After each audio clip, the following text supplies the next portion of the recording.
تعرفوا ليه حد لما يعمل معانا موقف نبقى متقبلينه وعلى قلبنا زي العسل، ونفس الموقف يعمله شخص تاني ونبقى مش طايقينه ونقطع علاقتنا بيه؟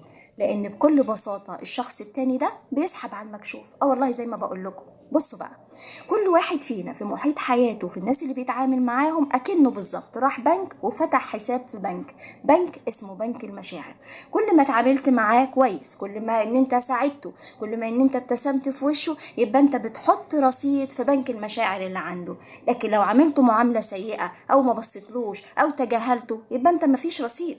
فما تتوقعش لما تحصل معاك ظروف هو بقى هيعاملك كويس، اصل انت فين الرصيد اللي حطه فيه؟ طيب ولو هو عاملك كويس، ده كده كرم اخلاق منه.